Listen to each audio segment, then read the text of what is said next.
Salut mes Nakamas, c'est Log, j'espère que vous allez bien, bienvenue pour c'est une vidéo un petit peu spéciale. Pourquoi? Parce que je viens de faire la réaction live plutôt de ce chapitre 931 et la critique analyse elle est prévue pour lundi, mais en ce moment il est en train de se passer tellement de choses sur le net.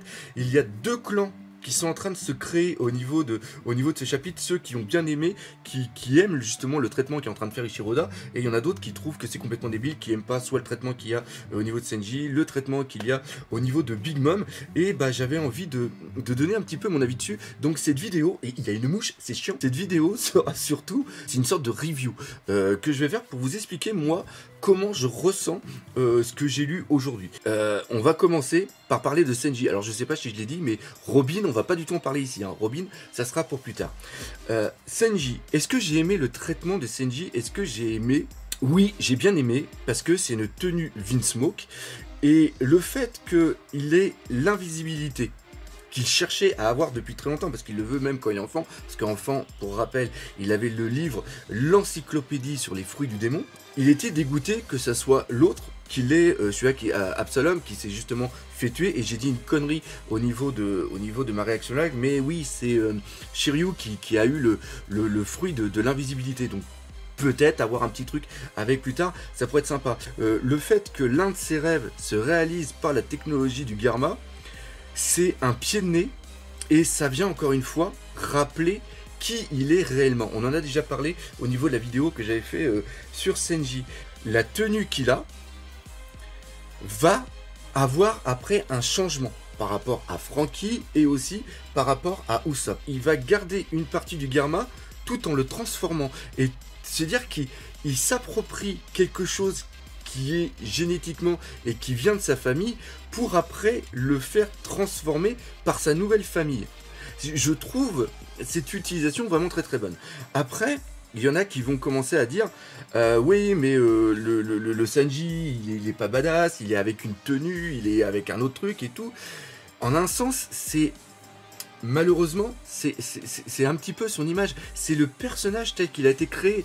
Si Ichiro Oda avait voulu que Sanji continue à rester le Sanji qu'on connaissait, c'est-à-dire un Sanji qui se bat qu'avec des coups de pied par rapport à un entraînement, il n'aurait pas mis en place un passé avec de la technologie. Et ce qu'il faut bien savoir aussi, c'est que chaque membre d'équipage à son rôle et à son vécu. C'est-à-dire que si Zoro est aussi badass, c'est parce que depuis sa plus jeune enfance, il voulait déjà devenir quelqu'un de fort. Il voulait déjà être le meilleur dans son domaine. Et quel est son domaine? C'est tout simplement être le meilleur épéiste. Et c'est totalement différent de ce qu'il y a de Senji. Senji n'a jamais dit qu'il voulait devenir, par exemple, le meilleur cuisinier. Il voulait devenir un cuisinier pour apporter quelque chose aux autres. Et son rêve, lui, c'est de découvrir All Blue pour faire une cuisine encore meilleure. Il était voué à suivre un autre chemin. Et donc, le traitement qu'il y a en ce moment et qui est toujours proposé par Ichiro Oda est logique par rapport à tout ce qui nous a été montré, toute la narration qu'il y a eu en amont. Après, ce chapitre m'a déçu dans le point où on n'a pas vu les capacités. Mais on sait qu'il a fait vraiment très très mal. C'est-à-dire que quand on voit l'attaque finale, et c'est ça que j'ai gueulé, c'est-à-dire que j'aurais voulu qu'on voit la tête de la tête de Page One complètement au sol, complètement rétamée et tout, en un seul coup. Hein. C'est-à-dire qu'il est parti, Sanji est parti loin dans le ciel et après est revenu. Là, je vois beaucoup, encore une fois, de questions de puissance. La puissance nous a pas été montrée. Il nous a pas été montré par Ichiro Oda, nous a été encore une fois suggéré dans l'image. On sent qu'il y a de la patate, on sent qu'il y a de la violence. Si il veut toujours faire partie de ces membres d'équipage qui vont être capables de niquer la gueule à un Sweet Commander ou carrément ici à une calamité, le traitement qu'il y a ici est nécessaire. C'est-à-dire que maintenant, il va acquérir une force, et peut-être même une force encore supérieure. Je n'ai pas dit supérieure à Zoro, je n'ai pas dit supérieure à Senji, mais par rapport à peut-être les options que vont pouvoir mettre Franky ou même Usopp dedans. Usopp, quand on voit comment il a transformé le Climac Tact, il y a quelque chose qui, il y a quelque chose qui se passe. Il y a encore une fois le fait que ce soit un mécanicien et le fait que Franky soit avec des étoiles et que en plus Franky ait des notions par rapport à Vegapunk et que Vegapunk a aussi travaillé à une époque avec Papounet, hein, le père Jaji, le père de Sanji. Encore une fois, tout ça n'est pas laissé au hasard. Il y a une belle construction en amont. Je pense que le gros problème, je pense que c'est ça le gros problème qu'ont beaucoup de personnes, c'est de vouloir comparer Zoro à Sanji. Zoro et Sanji, même si au début on pouvait voir un parallèle entre les deux, une sorte de confrontation pour savoir qui va être le meilleur, elle n'a jamais eu lieu d'être. Un traitement qu'avait Eiichiro Oda au début, qui s'est aperçu au moment où il a plus développé son œuvre, qu'il fallait peut-être la transformer. Zoro est voué à devenir de quelqu'un hyper badass par son entraînement, parce que c'est sa construction. Sanji, lui, il va devenir quelqu'un d'hyper badass par rapport à une autre construction. Et il faut rappeler aussi que, il le dit bien, le fait qu'il y ait les propulseurs, le fait qu'il y ait des trucs, ça va accentuer la puissance qu'il avait déjà acquis. Moi, personnellement, le Sanji qu'on a ici, c'est un Sanji qui me fait plaisir.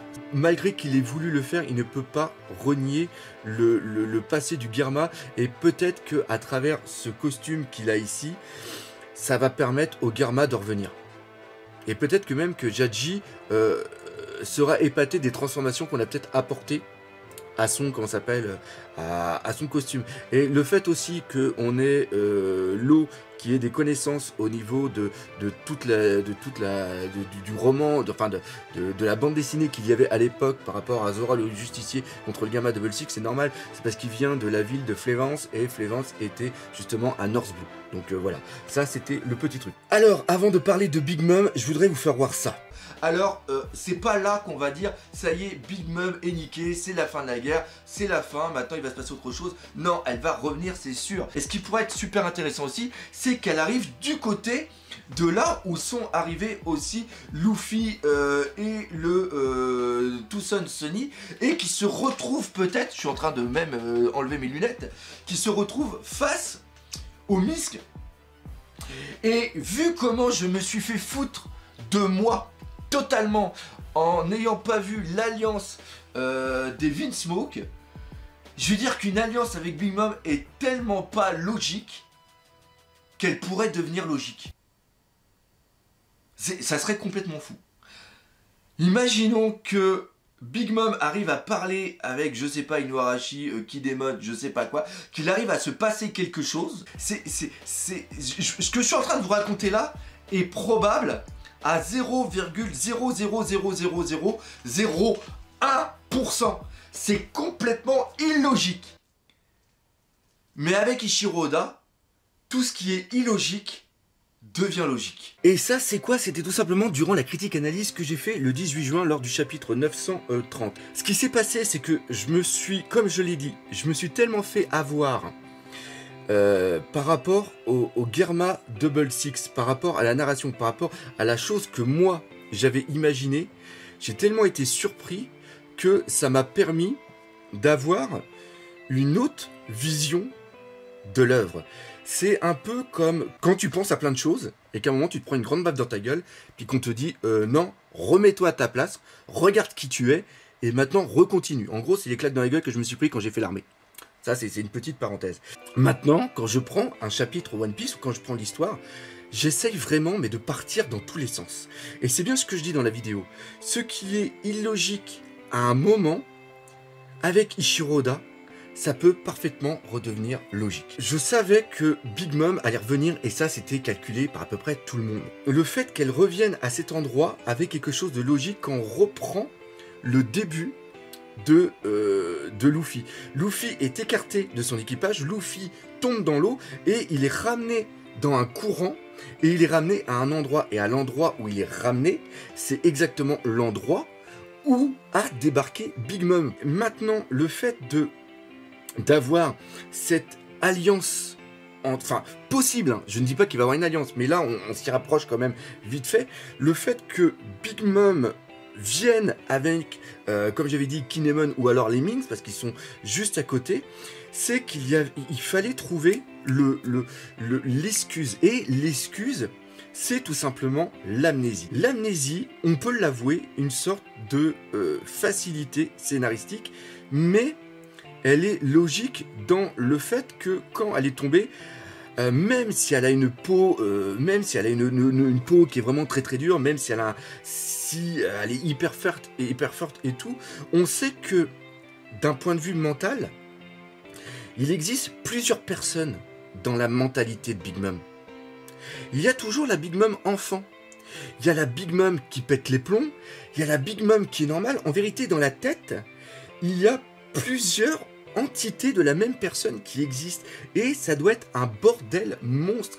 Et le choc qu'il y a eu au niveau de sa chute a peut-être été cet élément en plus. Et ce qui est vraiment bien, c'est que on nous a présenté un personnage comme ça, et donc il y a un très gros travail après sur le reste, parce que quand elle va rencontrer Kaido, il va y avoir obligatoirement le flashback avec ce qu'elle a vécu avant. Parce que c'est ça, quand t'es amnésique, c'est différents éléments de ta vie qui ressurgissent d'un seul coup, et le pire, ça serait qu'elle se souvienne que c'est elle qui ait mangé Mother Caramel. C'est-à-dire que ce que je vais expliquer, c'est pas qu'une amnésie qui est un ressort scénaristique pour la faire aller dans un sens. L'amnésie peut apporter un développement et un changement de caractère au personnage qui peut être incroyable. C'est-à-dire que là, Eiichiro Oda, à travers son amnésie, nous dépose un électron libre avec une force titanesque, et on ne sait pas du tout dans quel sens elle va aller. C'est de la surprise, et c'est ça que je demande à One Piece. C'est ça que je demande aussi à Eiichiro Oda, même si des fois je suis pas content, puis je l'ai traité de gros con parce que je voulais voir quelque chose puis que je l'ai pas vu. Mais c'est-à-dire que les prochains chapitres qu'on va lire, eh bien, on va les découvrir, on ne sait pas comment Big Mom. Il y a du ressort comique qui va être absolument dingue, voir la rencontre avec les autres, ne serait-ce aussi que Zeus, c'est tout ça. Le reste de la famille, quand ils vont voir Big Mom qui va peut-être être allié, qui va être avec les autres, ou qui va peut-être même pas les reconnaître, ou alors il va avoir un trauma. Le fait aussi d'utiliser Pudding, le fruit de Pudding maintenant a une utilisation complètement dingue. Alors Pudding, je crois qu'on l'a pas vu encore, on ne sait pas si elle est là. Est-ce qu'elle est restée au niveau de Whole Cake, ou est-ce qu'elle était là vraiment? Moi personnellement, hein, c'est comme ça que je l'ai vécu. En une case, mais putain, il m'a fait plaisir. Il m'a fait plaisir, mais c'est un truc de fou. On part sur une année où on sait pas. On avait dans l'optique de se dire Big Mom va arriver avec sa flotte, ça va être un combat titanesque. C'était ça, le combat qu'on s'imaginait, c'était le combat titanesque qu'on allait peut-être bientôt avoir. Alors ce combat, il va peut-être être là, mais il va peut-être être plus tard. Donc on ne sait pas du tout quels vont être les tenants et les aboutissants. Là, moi personnellement, je vois une Big Mom, je vois l'enfant, je vois la Liline enfant qui va être là dans son truc, complètement avec des yeux, qui va s'étonner de tout, qui va vouloir bouffer, qui va même aimer des personnes qu'elle a détestées avant. L'eau, quelle va être la réaction de l'eau quand ils vont le voir? Le fait de voir aussi Chopper avec le katana qui veut essayer de la tuer, c'est magnifique, c'est magnifique.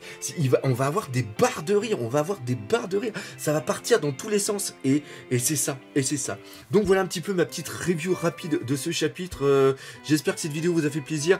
Toujours pareil, l'adresse ici pour ceux qui voudraient envoyer des dessins à Eiichiro Oda par rapport au projet de Tametebako, et on sera présent dans les différentes conventions avec le Tametebako. Donc voilà, encore une fois, merci d'être de plus en plus nombreux à me regarder. Si vous voulez soutenir la chaîne, il y a le Utip et il y a aussi le Tipeee. Bref, laissez des commentaires, éclatez-vous, passez un bon week-end, et surtout, on n'oublie pas le principal, One Piece, c'est la vie. Allez, salut mes Nakama.